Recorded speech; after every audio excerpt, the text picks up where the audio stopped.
Hello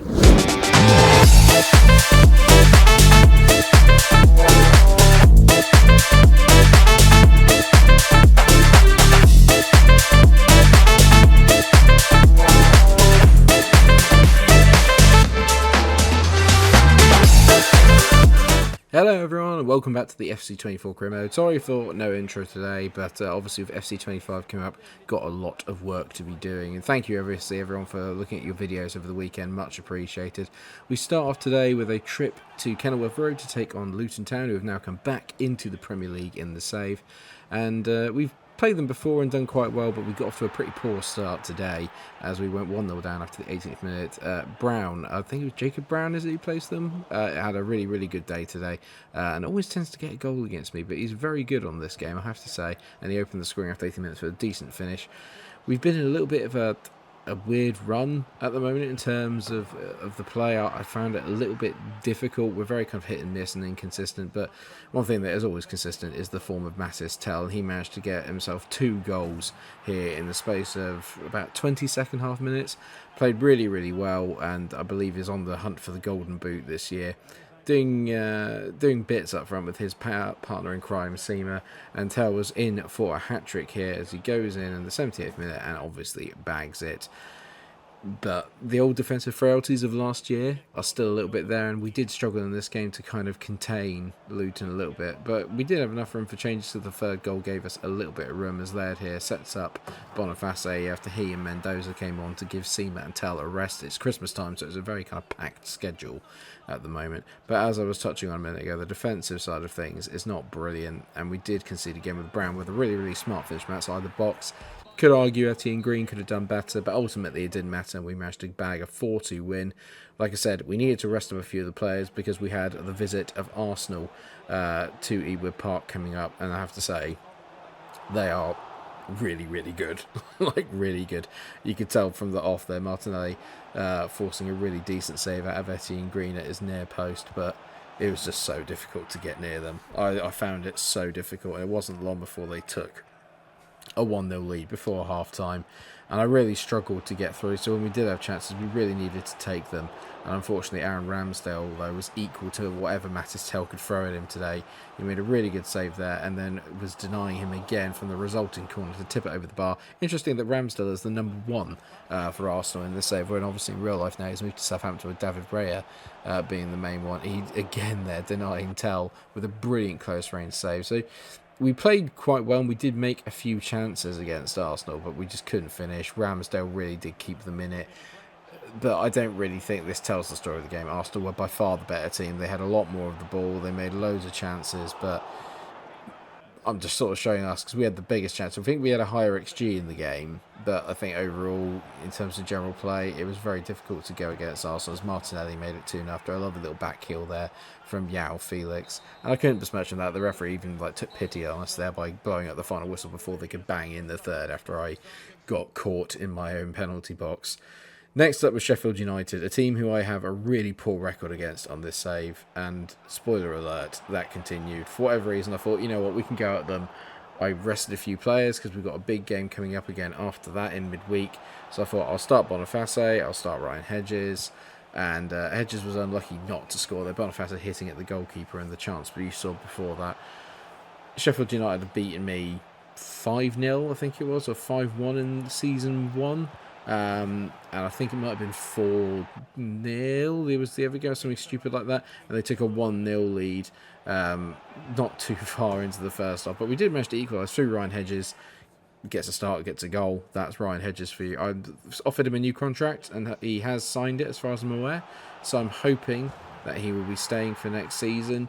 And hopefully by then Sheffield United will have been relegated, because they always cost me at least 3 points a season. Whenever I visit Bramall Lane, I always really struggle. They made it 2-1, very easy. Then Cameron Archer made it 3. Again, Etienne Green getting beaten a little bit too easily by the same shots. It didn't help when I started giving the ball away. That was in the 92nd minute. John Egan found Cameron Archer again, and then he went and got his second of the game with a really lovely finish. Just not good enough, really. We got beaten 4-1, which kind of came out of nowhere, to be honest, but back-to-back defeats not good. And then the idea of then going to Goodison Park to take on Everton, another one of my bogey teams within this, just within FIFA and EA in the first place, didn't sound too tempting. But we did get off to a good start as Matistel scored after only 4 minutes. I think he's nearly at the 20 goal mark for the season already, which is ridiculous. But as I said, my record against Everton isn't great. And Tolisso managed to head in from a really decent set piece, very Sean Dyche-esque. I'm not sure why it's not really working out for them in real life at the moment. Not to get too kind of het up on that, but how did Matistel miss that, by the way? But I'm a bit surprised by how poor Everton have been in real life, really, considering how they finished last season, because they were pretty good towards the end of it, and a bit of a quandary to say the least. We were a bit guilty of missing chances there. You can tell, obviously, Tell missed one and then Siine missed 2 as well. Everton kind of being torn from pillar to post. We seem to be really, really good away from home. I think it's the counter-attacking nature of it.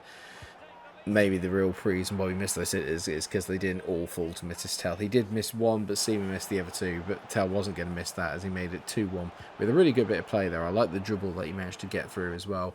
And we managed to hold on to half-time with a 2-1 lead. You can tell Etienne Green making a really crucial save there just before half-time, which I think probably could have changed the course of the game. But, as usual, Everton were a little bit lucky, shall we say, in the bounce of theirs. Gonzalo Guedes managed to tap in the rebound from his original shot there. Not sure why there wasn't anyone around him.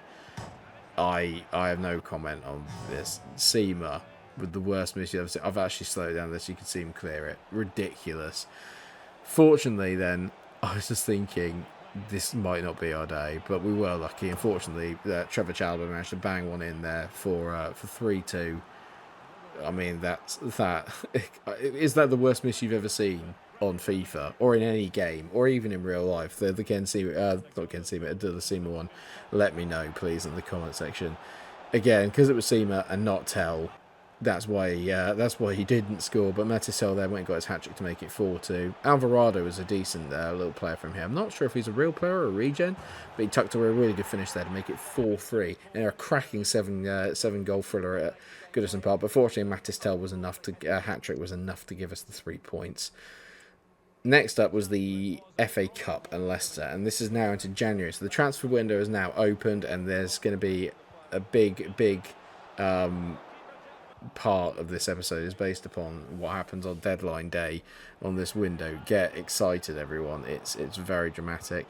We did all the early pressing. Hermansen made a really good save, as you saw a minute ago, but then fortunately Matistel then obviously followed it up. Like I said, he's been on absolute fire and made it 1-0 to us after about 20 minutes, and then Siine did finally get his goal, making it 2-0, and then you thought, here we go, nice comfortable through to the 4th round. Don't be stupid. Defensive frailties. Makoko with a really, really good finish just before half-time. I mean, the referee played on an extra 2 minutes, so I was a bit annoyed, and he blew up for half-time straight after that. And then in the 70th minute of the game, in what was a really quiet second half, Asmoon managed to hit one in there from just outside the area. I'm annoyed because I gave the ball away for the chance, which was really disappointing, and we had to face a replay. In between that was a game at home to Liverpool, which I was not looking forward to, although we did get a 2-2 result at Anfield earlier on in December, which was really, really impressive. And obviously we've been pretty good against some of the big teams. I'm thinking about the Man United game in general, and we got off to a cracking start against Liverpool as Siine, looking to kind of make up for his poor form in front of goal recently, managed to put us 1-0 up after 7 minutes, just breaking clear. And it was soon to be 2 as Matistel headed in there directly from a corner there. Guy's been on absolute fire recently. Honestly, this episode, I think he must score about like 8 goals or something stupid. It's ridiculous. So we're 2-0 up at Heatwave Park against Liverpool. Tell there with a brilliant dummy, lays through Trevor Chalobah. Instead of just laying it across, I actually crossed it over for what might be one of our few headed goals from open play, as Siine managed to get a second. And we weren't done there. This is still before half-time, by the way. 40 minutes on the clock. And Kirkos goes down the line, fires it into Sambi Lokonga. Lokonga tees it across. Siine's in. Can he bag himself a hat-trick in the first half? He certainly can. 4-0. 4-0 against Liverpool. Unbelievable scenes. They're top of the league as well at this point in the game. Unbelievable stuff. Zimmerman here fires and Tell. Could we make it 5? Alisson keeps it. It's not respectable, obviously, is it? You're being beaten 4-0 by Blackburn. In relation to the fact it's Liverpool, as Cody Gakpo there did restore some sense of pride, made it 4-1. And they weren't done there, and I won't lie, actually. In the second half, they really stepped it up. But we defended relatively well as I can do. But they did get a second goal there with a decent finish from Koke. But we held out and managed to get ourselves a famous 4-2 victory. Couple of ones that went through there. You and BT went away on loan, and then we also played not a backup brigade against Leicester, but we put in a couple of changes and whatnot in the middle of midfield because we were running out of... I was just running out of fit players, to be honest. And I was made to pay for it a little bit in this game. But not at the start. We did quite well. Chalobah, lovely little ball to Siine. I love the flow move of that. Just some lovely first-time football. And who else? Tell, 1-0. Some things in life are written. Tell, scoring in pretty much every game that I play, is one of them. He's not even rated that highly. He's just a player that I really enjoy. And Zimmerman there goes dangerously close to making it 2-0 with a brilliant long-range effort that just kissed the post on the way out. I forget how good Leicester are, though. Luke Thomas is a decent player, but it's Ansu Fati, Makoko, Carlos Soler. They've got some really good players, and annoyingly, they give the ball away there stupidly. Fati plays a decent ball into Azmoun, and he tucks it away there with a great finish. But again, me giving the ball away stupidly was enough to see us take to extra time. And I brought on a few of the subs here, really. I mean, we still had some of our first team. Smith Rowe still on there, and so Sambi the Conga. But Victor Boniface managed to make it 2-1 in the 108th minute. You can tell there by the celebration, it's pretty much all over. Or is it? No, of course not. Because Castle there went through and managed to snag the 114th minute equaliser pretty much from the next attack. And that took us to penalties, which was great. Second one in, Carlos there, goal score for them. I managed to save it. I'm thinking, here we go. I'm finally going to win a penalty shootout. Emil Smith Rowe. It's a great save by Hermansen, annoyingly. We carried on. Everyone scored all their goals. I have no idea how Etienne Green didn't save that. Up you step Adam Wharton for our 7th penalty. And he hits over the bar. Ridiculous. Hate it.